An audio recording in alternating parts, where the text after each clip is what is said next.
commence cette vidéo, j'ai oublié de vous dire que ça fait plus d'1 an que la mobilette était au garage. Je suis désolé si je parle comme ça, il est un peu tard. Le réservoir était fissuré et elle est restée plus d'1 an là-bas pour plusieurs raisons. On avait des travaux à la maison aussi. Mais bref, je vais la réparer, je vais la remonter.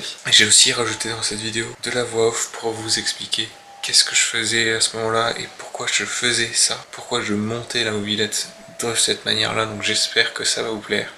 Allez, c'est parti. Bon, c'est le moment de vérité. C'est sa dernière chance.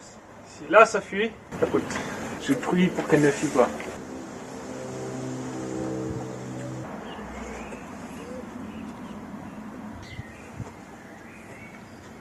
Écoutez, pour l'instant je vois rien. Donc je mets tout ce que j'ai dans le bidon, c'est-à-dire pas grand chose en fait. Et puis je pense qu'on va se retrouver dans quelques jours pour voir le résultat. Bon, par contre il a fait des gros pâtés, mais moi je m'en fous, je veux juste qu'elle fonctionne en fait la mobilette. Pour l'instant je vois rien, ce qui est une bonne nouvelle. J'ai pas envie de parler trop vite. Donc je pense que c'est un succès. Je vais vous emmener avec moi. Et je crois que vous voyez, il y a... Bon, je suis désolé, c'est des gros pâtés, hein. Ça se voit que c'est vraiment bourriné, mais ça tient pour l'instant. Tout ce que vous voyez là comme matière en fait, c'est sec en fait. S'il y avait une fuite, on l'aurait vu il y a pas mal de temps en fait. Regardez, elle est là. Donc pour l'instant, je crois qu'il n'y a rien. Écoutez, on se revoit dans quelques jours pour bien voir si tout est bon.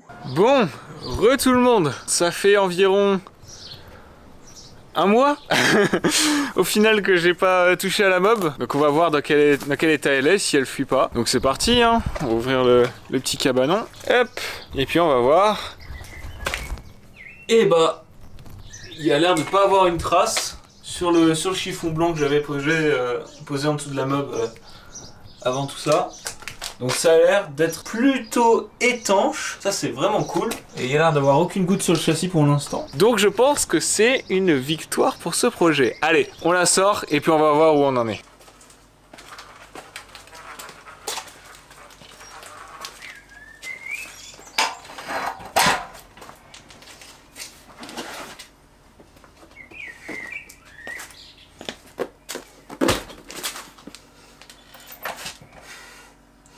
Chapitre 2. La Renaissance. Allez, c'est parti.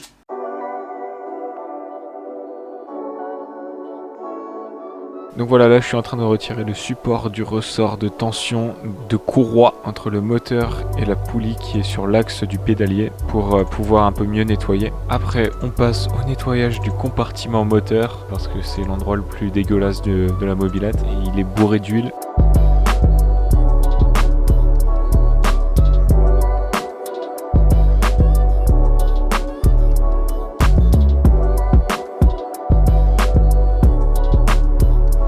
Ensuite, je remets le support du ressort de tout à l'heure. Je vide le réservoir de la mobilette car je vais devoir la retourner après pour pouvoir monter le moteur sur la mobilette. Alors je fais ça parce que c'est bien plus facile de monter le moteur avec la mobilette dans cette position là car le ressort que vous voyez à l'écran maintenant, il rend très difficile l'installation du moteur si la mobilette était à l'endroit puisqu'on va pouvoir utiliser le poids du moteur pour pré-compresser le ressort de tension histoire de pouvoir monter plus facilement l'axe qui relie le moteur au châssis de la mobilette. L'avantage c'est que je peux aussi d'abord monter l'axe qui relie le moteur au châssis de la mobilette, puis ensuite faire pivoter le moteur vers l'avant de la mobilette pour me dégager juste assez d'espace pour mettre le ressort. C'était compliqué parce qu'il a fallu que je dévisse quand même le support du ressort quasiment au maximum que je pouvais avec les deux vis du support. Puis ensuite ce que j'ai fait c'est que j'ai vissé un peu un côté puis un peu l'autre et j'allais d'1 centimètre environ et je faisais environ 1 centimètre de chaque côté avant que je changeais de côté et puis c'est comme ça que j'ai fini par monter le ressort. Et vraiment, je vous le dis vraiment, si vous faites ça pour votre 103, faites-le, je vous en supplie parce que ça vous sauve vraiment d'une galère interminable et d'un temps de montage absolument fou aussi parce que on avait tenté de monter le moteur, c'est-à-dire avec la mobilette à l'endroit et on avait galéré avec mon père. Je crois qu'on avait mis un truc comme 3 heures, enfin bref c'était n'importe quoi alors que là j'ai mis à peine 15-30 minutes, un truc comme ça.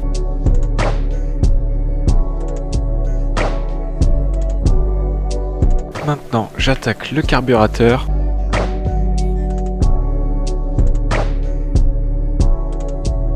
Et ses câbles.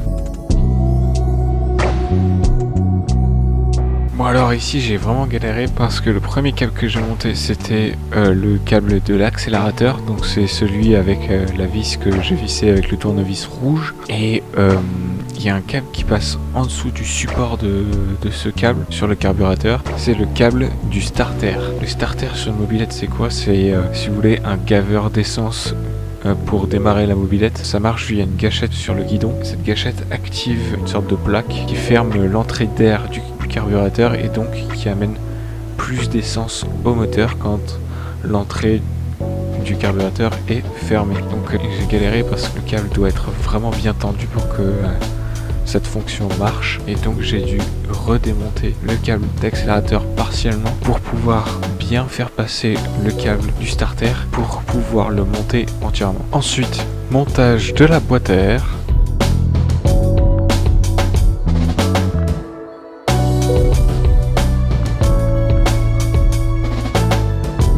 Puis le câble du décompresseur qui sert à rendre plus facile le démarrage de la mobilette en enlevant pas mal de compression pour les premiers tours du moteur lors du démarrage.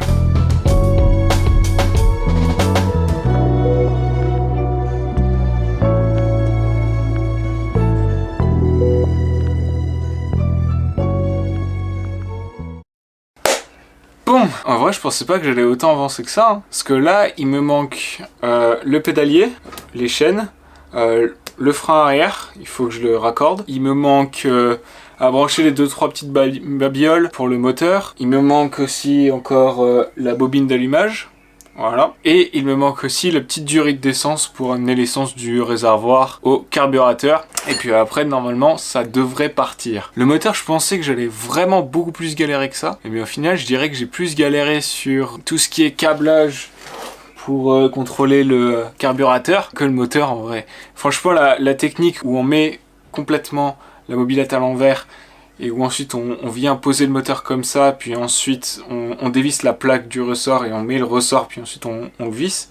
Franchement, c'est une méthode super simple. Autre chose, j'ai adoré cette session de mécanique parce que j'ai écouté des musiques du film Taxi, pour ceux qui connaissent. Franchement, je pense que c'est les meilleures musiques pour des sessions mécaniques comme ça. Ça te met dans l'ambiance directe en fait. Pour ceux qui connaissent des musiques sympas pour faire de la mécanique, mettez-les-moi en commentaire et puis je les écouterai peut-être quand je ferai de la mécanique.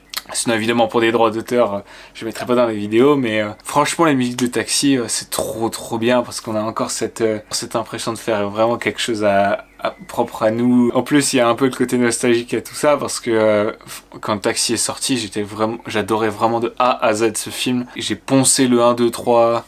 4, voire même 5 et 6, un peu moins. Mais franchement, c'était grave cool de refaire une petite session mécanique comme ça. Parce que ça fait vraiment longtemps que j'en avais pas fait une. Surtout avec une mobilette qui a été pendant 1 an et demi au garage. Donc voilà, j'ai plus de batterie sur la caméra. Et puis, c'est reparti pour un tour. Donc j'espère que cette vidéo vous aura plu. N'hésitez pas à mettre un like si vous l'avez aimé. Et ouais, on se retrouve à la prochaine vidéo. C'était Monsieur Vig. Ciao ciao.